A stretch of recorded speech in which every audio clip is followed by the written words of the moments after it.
Hello and welcome to another session of geography revision. इसमें आज हम देखेंगे, पिछली बार हमने देखा था कि अर्थक्वेक कैसे डेवलप होते हैं। सेस्मिक वेव्स हमने पढ़ी थी, सेस्मिक वेव्स। और दूसरी चीज़ हमने देखी थी plate tectonic theory, plate tectonic theory. आज हम पढ़ेंगे फोल्ड्स के बारे में, ओरोजेनेटिक फोर्स, जिससे माउंटेन बिल्डिंग फोर्स भी कहते हैं, कि माउंटेन्स कैसे बिल्ड होते हैं। तो इसमें हम फोल्डिंग और फोल्टिंग पढ़ेंगे। तो स्टार्ट करते हैं। तो फोल्डिंग क्या होती है? जब दो प्लेट्स जो होती है आपस में टकराती हैं, तो दोनों के बीच में जो सेडिमेंट्स होते हैं वो अपलिफ्ट होते हैं। तो उससे क्या होता है, एक फोल्ड पैदा होता है जिसको माउंटेन कहते हैं। फिर तो ये कई प्रकार के होते हैं। एक होता है सिमेट्रिक फोल्ड, जिसमें दोनों साइड्स की जो लिम्स हैं माउंटेन की वो बिल्कुल बराबर होती हैं, सिमिलर दिखती है, तो उसको क्या कहते हैं, सिमेट्रिकल फोल्ड। दूसरा होता है एसिमेट्रिकल फोल्ड, जिसमें दोनों लिम्स जो होती है माउंटेन की वो एसिमेट्रिकल होती है, यानी कि एक जैसी नहीं दिखती है। फिर होता है आइसोक्लिनल फोल्ड, जब इतना ज़्यादा फोर्स लगता है प्लेट्स के द्वारा कि दोनों लिम्स जो हैं एक दूसरे के बिल्कुल पैरेलल हो जाती हैं, है ना। यहाँ पर ये क्या होता है, इंटरसेक्शन वाली है ना, पर यहाँ पर क्या है, एकदम पैरेलल हो गई है लिम्स। तो इसको क्या बोलते हैं, आइसोक्लिनल फोल्ड। जब यही फोल्ड क्या होता है, थोड़ा सा और ज़्यादा फोर्स लगता है तो थोड़ा सा एक साइड पर कहीं पर क्या होती है, टर्न हो जाती है, तो इसको क्या बोलते हैं, ओवर टर्न फोल्ड बोलते हैं।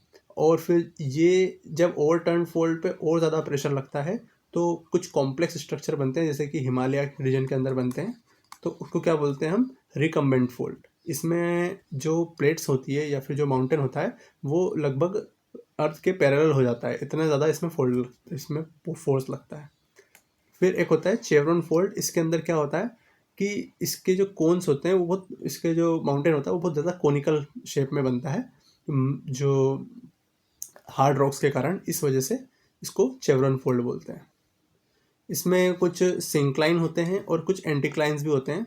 जैसे कि अगर ये माउंटेन है तो इसके जो अपर पार्ट है, इसका जो ये वाला हिस्सा है, इसको हम क्या बोलेंगे, एंटीक्लाइन। और जो ये डाउन वाला पार्ट है इसको हम क्या बोलेंगे, सिंक्लाइन, है ना। और अगर ये बहुत सारे एंटीक्लाइन और सिंक्लाइन होते हैं एक साथ तो उनको हम क्या बोलते हैं, एंटीक्लिनोरियम और सिंक्लिनोरियम। अब आगे बढ़ते हैं, फोल्ड पे आते हैं। फोल्ड क्या होता है, ये दो फोर्सेस से पैदा होते हैं, कंप्रेशनल फोर्स से भी होते हैं और टेंशनल फोर्स से भी पैदा होते हैं।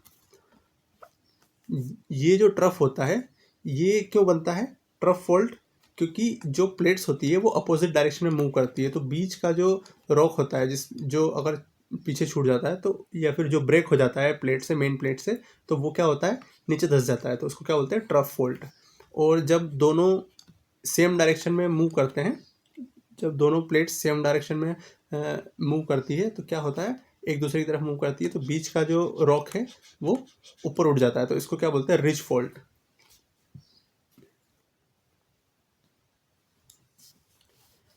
अब ये जो अपोजिट डायरेक्शन में मूव हुआ ना, अब ये जैसे कि ये अपोजिट डायरेक्शन में प्लेट्स मूव हुई है, तो इसको क्या बोलेंगे, नॉर्मल फॉल्ट की नॉर्मल कंडीशन है, अपोजिट डायरेक्शन में प्लेट्स मूव हुई है और उस वजह से क्या हुआ, रिज डेवलप, ट्रफ डेवलप हो गया, उसको क्या बोलेंगे, नॉर्मल फॉल्ट।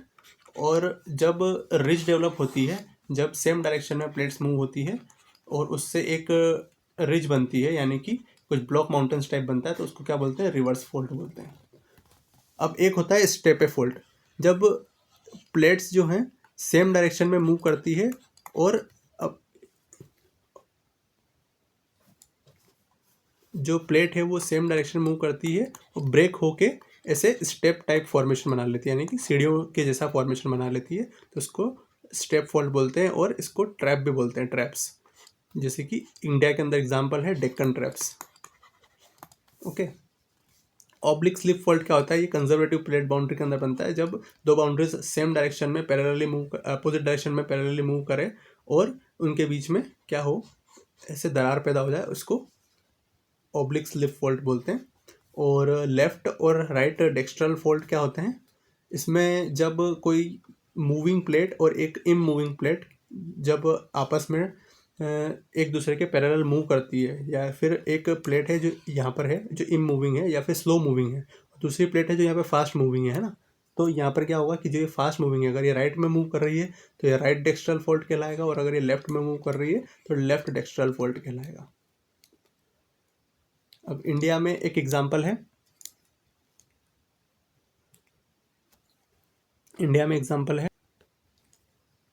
यहाँ पर कंप्रेशन के कारण, यहाँ जो इंडियन प्लेट बाउंड्री है, कंप्रेशन के कारण क्या हुआ है, यहाँ पे सतपुरा रेंज बनी है, और ये क्या है, ये है एक तरह का रिज फॉल्ट। ओके, और इसके अंदर जो सतपुरा बने हैं, सतपुरा माउंटेन्स बने हैं, उससे नर्मदा रिफ्ट वैली और तापी रिफ्ट वैली का फॉर्मेशन हुआ है। और एक और फॉर्मेशन है इंडिया के अंदर, यह डेक्कन ट्रैप्स, जिसमें वर्टिकली क्या हुआ है, प्लेट्स मूव होने के कारण जो है प्लेट्स बीच में से टूट टूट के और उसने एक स्टेप जैसा फॉर्मेशन बनाया है। आगे बढ़ते हैं। और एक रिफ्ट वैली यहाँ पर है अफ्रीका में, जहाँ पर ये फॉल्ट पैदा होने के कारण यहाँ पर दोनों प्लेट्स अलग अलग हो गई और इसने एक रिफ्ट वैली बना ली है। एक एग्जांपल और है, जैसे कि जर्मनी में और फ्रांस के बीच में एक रिवर है, राइन रिवर। ओके, तो यहाँ पर टेंशनल फोर्स के कारण क्या हुआ है, ये ब्लैक फॉरेस्ट रीजन जर्मनी का और ये वॉसगस माउंटेन रीजन, ये दोनों दूर दूर हुए, और यहाँ बीच में क्या हुआ ना,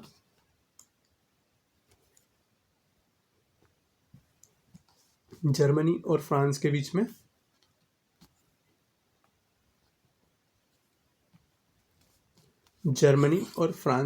में राइन रिफ्ट वैली है। ये कैसे बनी है, यहाँ पर टेंशनल फोर्स के कारण क्या हुआ है, यहाँ पर फोल्ड माउंटेन, यहाँ पर ब्लॉक माउंटेन बन गए वॉसगिस के, और ब्लैक फॉरेस्ट इधर बन गया, तो इससे क्या हुआ है, यहाँ पर राइन रिफ्ट वैली बन गई है। यहाँ पर वॉसगिस माउंटेन बने हैं और यहाँ पर ब्लैक फॉरेस्ट।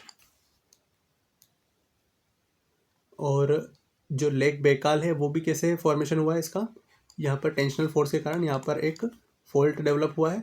अब इससे क्या हुआ है, यहाँ पर एक दुनिया की सबसे डीपेस्ट फ्रेश वाटर लेक बनी है, जिसको क्या कहते हैं, लेक बेकाल। ये क्या पर है, रशिया के अंदर, रशिया में यहाँ पर है ये लेक बेकाल।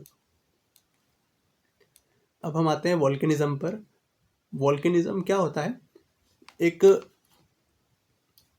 वॉल्केनिज्म एक तरह का साइंस है जिसमें हम धरती के अंदर से मैग्मा निकलने के प्रोसेस से लेकर तो ऊपर आके लावा के फ्लो होने तक, और अलग अलग फॉर्मेशन, अलग अलग लैंडफॉर्म क्रिएट करने तक हम जिस चीज़ को स्टडी करते हैं उसको हम क्या कहते हैं, वॉल्केनिज्म कहते हैं, है ना। इसके अंदर कई सारी चीज़ें होती है वॉल्केनिज्म में, जैसे कि लैंडस्लाइड भी होता है ना, और लावा फ्लो होता है, और इसमें फॉर्मेशन होता है कई सारे प्रकार के वॉल्केनोस का, और फिर इसमें इरप्शन में कई सारी चीज़ें निकलती है, जैसे कि पत्थर निकलते हैं और लावा निकलता है और मोल्टन रॉक्स निकलती हैं, और इसके अलावा कई सारी गैसेस निकलती है, sulphur, nitrogen dioxide, nitrogen, carbon dioxide, carbon monoxide और वाटर वेपर्स, है ना। तो ये सारी कई सारी गैसेस निकलती हैं और ये बहुत ही घने काले बादलों का फॉर्मेशन करता है, और फिर इसके बाद क्या होता है, उस एरिया में रेन भी होती है और ऐश यानी कि जो राख होती है उसकी भी बारिश होती है उस एरिया में जहाँ पर वॉल्केनिक इरप्शन होता है। तो वॉल्केनिक इरप्शन में दो टाइप के लावा निकलते हैं, एक होता है एसिडिक लावा और एक होता है बेसिक लावा। तो जो एसिडिक लावा होता है उसकी भी कुछ प्रॉपर्टीज़ होती है और बेसिक लावा की भी कुछ प्रॉपर्टीज़ होती है, हम देखते हैं। तो सबसे पहले हम सिलिका कंटेंट देखते हैं कि जो एसिडिक लावा होता है उसमें सिलिका कंटेंट ज़्यादा होता है और बेसिक लावा में कम होता है। ये 70 to 80% होता है, इसमें 50% होता है। इसका नेचर क्या होता है, जो एसिडिक लावा होता है वो बहुत ही गाढ़ा होता है और बहुत ही स्लो मूवमेंट करता है। उसकी डेंसिटी और वेस्कोसिटी इसकी ज़्यादा होती है ना।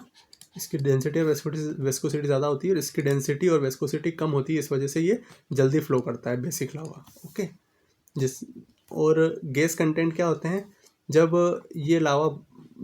ये एसिडिक लावा निकलता है तो ये एरप्शन जो होता है ये बहुत ही एक्सप्लोजिव वे में होता है, क्योंकि जैसे कि ये बहुत ही गाढ़ा होता है ना। तो ये ऐसे बाहर आया और यहाँ पर जम गया, है ना।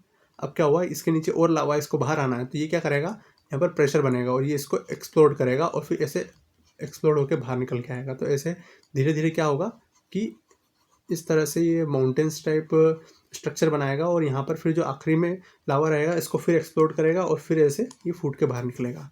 और वहीं पर क्या होता है कि ये बहुत ही पतला होता है और ये फैल जाता है। तो क्या होता है कि ये प्लेट्स हैं, है ना, अब इनका एक्सपांशन हुआ तो इसमें से लावा बाहर आया।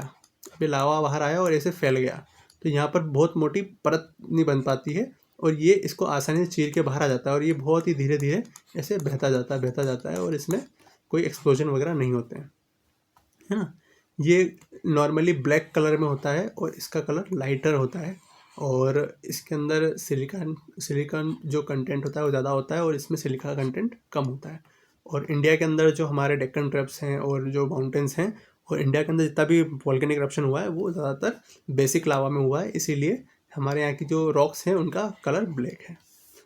और इसमें क्या होता है कि ये बैरन आइलैंड और इस तरह के कॉनिकल हिल्स वगैरह बनाते हैं और इसमें क्या होता है कि प्लेट्यूज बनते हैं, ज़्यादातर वो जेंटल स्लोप्स बनते हैं, जैसे कि डेक्कन प्लेट्यू ऑफ इंडिया।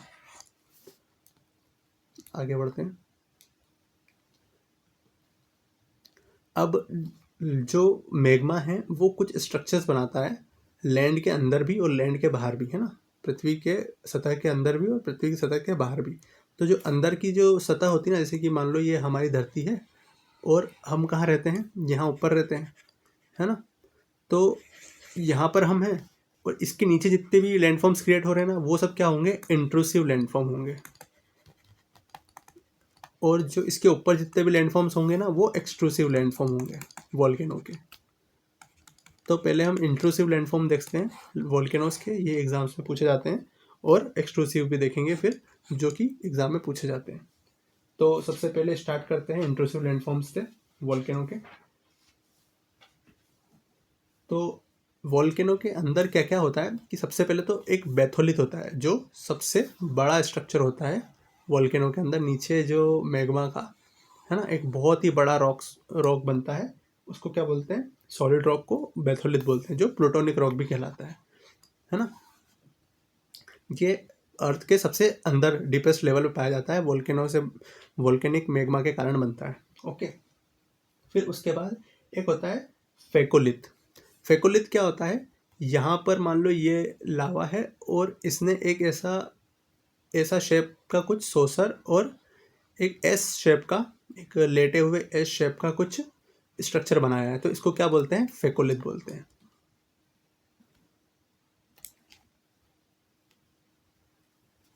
तो इसको क्या कहेंगे, फेकोलिथ। ओके, फिर इसके बाद क्या बनता है, एक लोपोलिथ बनता है। जब एक स्ट्रक्चर इस तरह का बने कि वो बस ऐसे कटोरे टाइप का अंदर स्ट्रक्चर बन जाए, है ना, अर्थ के अंदर एक ऐसी रॉक क्रिएट हो जो ऐसे सोसर यानी कि कटोरे टाइप की बने, तो उसको क्या कहते हैं, हम लोपोलिथ कहते हैं। क्या कहते हैं, लोपोलिथ। अब दूसरा एक स्ट्रक्चर और बनता है, ये तीन वर्ड्स हमको याद रखना पड़ेंगे, बेकोलिथ, बेथोलिथ, पेकोलिथ और लोपोलिथ, और लेकोलिथ। लेकोलिथ में क्या होता है, जो ये सोसर यहाँ पर बना है ना, इसकी जगह यहाँ पर क्या बन जाएगा, डोम स्ट्रक्चर बन जाएगा। डोम टाइप जो स्ट्रक्चर बनता है उसको हम क्या बोलते हैं, लेकोलिथ बोलते हैं। तो ये कुछ इंट्रूसिव स्ट्रक्चर हैं। इसके अलावा सिल और डाइक बनता है, जो ऐसी सिल यानी कि सिल्ला होती है ना, पत्थर की सिल्ला जिसको कहते हैं, तो अगर ऐसा लेटा हुआ कुछ पत्थर जैसा कुछ बनता है तो उसको क्या बोलते हैं, सिल बोलते हैं। और अगर ऐसा जो पत्थर रहता है जो पैरेलल होता है, अगर ये हॉरिजॉन्टल होता है तो इसको सिल बोलते हैं, और अगर वर्टिकल होता है इस तरह से होता है ना, वर्टिकल होता है लैंड के, तो इसको क्या बोलते हैं, डाइक बोलते हैं, है ना। ये सब क्या है, ये डाइक है। अब वॉल्केनिक के एक्सट्रूसिव फीचर्स पे आते हैं, इसमें किस किस तरह के वॉल्केनोस बनते हैं और उनमें क्या क्या फीचर्स होते हैं। डाइक से एक फीचर और बनता है जिसको हम क्या कहते हैं, फॉल्स, यानी कि जो झरने बनते हैं ना, जैसे कि अगर मान लो ये हमारी अर्थ है ना, अब यहाँ से क्या हुआ, एक यहाँ से डाइक बाहर निकल के आया, अब ये जम गया, यानी कि ये बाहर आया मैग्मा और यहाँ पर ये जम गया। अब यहाँ पर क्या बन गया, एक इग्नियस रॉक का एक स्ट्रक्चर बन गया। अब ये डाइक बन गया ना, ये रॉक का स्ट्रक्चर बन गया इग्नियस रॉक का। अब यहाँ से अगर पानी आ रहा है ना, मान लो नदी बह रही है यहाँ से, तो ये डाइक क्या करेगा, इस वाटर फ्लो को रोकेगा। पर अब वाटर यहाँ इकट्ठा होता जाएगा और फिर यहाँ से क्या होगा, ये पानी यहाँ से नीचे गिरेगा, तो यहाँ क्या बन जाएगा, एक झरना बन जाएगा, फॉल्स बन जाएगा। तो इससे क्या बनते हैं, डाइक से कई बार फॉल्स का भी क्रिएशन हो जाता है। अब वोल्केनोस के टाइप पे आते हैं। वोल्केनो कितने प्रकार के होते हैं, ये एक्सट्रूसिव लैंडफॉर्म में आएगा वोल्केनो के, एक्सट्रूसिव लैंडफॉर्म ऑफ वोल्केनो। तो इसमें कुछ 4-5 प्रकार के जैसे कि वोल्केनोस होते हैं, जिससे सबसे पहले होता है सिंडर कोन वोल्केनो, और फिर होता है कंपोजिट वोल्केनो, फिर होता है लावा डोम और शील्ड वोल्केनो। तो ये क्या क्या होते हैं, पहले सिंडर एश पे आते हैं, सिंडर और एश वोल्केनो, एश कोन वोल्केनो। इसमें क्या होता है कि जो वोल्केनो होता है ना, उसमें से ज़्यादातर लावा नहीं निकलता, मैग्मा नहीं निकलता, और सिर्फ एशेस निकलती है, और एशेस का ऐसा डोम बन जाता है, तो उसको क्या बोलते हैं, सिंडर एश वोल्केनो बोलते हैं। कंपोजिट वोल्केनो में क्या होता है, कई सारी लेयर्स बनती है, यहाँ से जैसे कि मैग्मा निकला और ऐसे फ्लो होके बाहर आके जम गया, फिर थोड़े दिन बाद वापस निकला और ऐसे बाहर आके जम गया, फिर थोड़े दिन बाद वापस निकला और फिर ऐसे बाहर आके जम गया। तो ऐसे लेयर बाय लेयर जो मैग्मा इकट्ठा होता जाता है और उससे जो वोल्केनो बनता है उसको क्या बोलते हैं, स्ट्रेटो वोल्केनो और कंपोजिट वोल्केनो, है ना। अब क्या है, लावा डोम वोल्केनो। अब इसमें क्या होता है कि वोल्केनो के अंदर से बहुत ज़्यादा लावा बाहर निकलता है और ऐसे डोम टाइप स्ट्रक्चर बना लेता है, तो उसको लावा डोम वोल्केनो के अंदर फिशर इरप्शन होता है और बेसिक लावा निकलता है, और बेसिक लावा की टेंडेंसी होती है जल्दी जल्दी फ्लो करने की, तो वो ऐसे फैलता जाता है और फैलते फैलते क्या होता है, वो एक शील्ड बना लेता है। तो इससे ज़्यादातर प्लेट्यूज का फॉर्मेशन होता है, और इंडिया में भी जो डेक्कन प्लेट्यू है वो शील्ड वोल्केनो का ही एक टाइप है। ओके, अब एक टाइप और होता है क्रेटर जिसको बोलते हैं, है ना। जब वोल्केनो बनता है कोई, है ना, और इसमें ऐसा गड्ढा टाइप बन जाता है ना, आपने देखा होगा मूवीज़ वगैरह में, तो इस गड्ढे को क्या बोलते हैं, क्रेटर बोलते हैं। अब एक चीज़ और होती है कि किसी वोल्केनो के ऊपर है ना छोटे छोटे वोल्केनो और पैदा हो जाते हैं, जैसे कि ये वोल्केनो बना है और इस वोल्केनो के अंदर साइड से और भी दूसरे वोल्केनोस निकल के आ गए बाहर और उसमें से भी लावा फ्लो हो रहा है। तो इसको क्या बोलते हैं हम, पैरासाइटिक वोल्केनो, कि एक वोल्केनो था और उसके ऊपर कई सारे पैरासाइटिक वोल्केनो दूसरे वोल्केनो आ गए। अब वर्ल्ड के अंदर वोल्केनो का डिस्ट्रीब्यूशन किस तरह से है, जहाँ पर भी प्लेट बाउंड्रीज होगी, है ना, वहाँ सब दूर वोल्केनोज मिलेगा, जैसे कि Atlantic mid oceanic ridge, Atlantic mid oceanic ridge होती है, जिसमें क्या होता है, फिशर इरप्शन होता है ज़्यादातर। तो ये क्योंकि स्प्रेड हो रही है, तो यहाँ से क्या है, लगातार फिशर इरप्शन हो रहा है और बाहर की तरफ वो निकल रहा है, मैग्मा निकलता जा रहा है। तो इसको क्या, ये पूरी माउंट रेंज है जहाँ पर वोल्केनिक इरप्शन होते रहते हैं। और फिर पैसिफिक रिंग ऑफ फायर, यहाँ पर भी कई सारे हमें वोल्केनिक माउंटेन देखने को मिल जाएंगे, है ना। इस पूरी रेंज के अंदर हमें वोल्केनिक माउंटेन्स देखने को मिलेंगे। और यहाँ पर क्योंकि प्लेट बाउंड्री है अफ्रीका और यूरोप की, तो यहाँ पर भी बहुत सारे वोल्केनो देखने को मिलते हैं, माउंट एटना, माउंट, कई सारे देखने को मिलते हैं। ये सारे क्या है, वोल्केनिक इरप्शन वाली प्लेसेस हैं वर्ल्ड के अंदर। जावा सुंडा ट्रेंच हो गई, या फिर फिलीपींस ट्रेंच के पास वाला फिलीपींस आइलैंड्स हो गए, या फिर जापान हो गया, है ना, जहाँ सब दूर वोल्केनिक इरप्शंस देखने को मिलते हैं। अब वोल्केनो के साथ एक स्ट्रक्चर और फॉर्मेशन होता है जिसको हम कहते हैं गीज़र या फिर हॉट स्प्रिंग। तो जब कोई वाटर बॉडी जो इसका अंदर पानी ज़मीन में स्टोरेज है, जैसे कि ग्राउंड वाटर है जो कि ज़मीन में पानी स्टोर्ड है, और ये अगर मैग्मा के कांटेक्ट में आता है, तो ये क्या करता है, इसकी हीट को एब्जॉर्ब कर लेता है ना। और जब ये हीट को एब्जॉर्ब करता है तो क्या होता है कि ये वाटर अगर बहुत प्रेशर से बाहर आ रहा है तो इसको क्या बोलते हैं, गीज़र बोलते हैं। और अगर ये एक हॉट वाटर लेक का फॉर्मेशन कर रहा है तो इसको क्या बोलते हैं, हम इसको बोलते हैं हॉट स्प्रिंग। अब एक लास्ट फॉर्मेशन होता है वोल्केनो के अंदर, जो इसको हम क्या कहते हैं, हॉटस्पॉट्स। तो हॉटस्पॉट क्या होता है ये मैंने पहले ही बताया था प्लेट टेक्टोनिक्स के अंदर, कि जब कोई अर्थ क्रस्ट होती है, मान लो कि ये हमारी अर्थ है ना, और हाँ ये हमारी अर्थ है, और ये है ना कहीं से तो बहुत ज़्यादा मोटी है, पर कहीं से इसकी परत बहुत पतली है ना।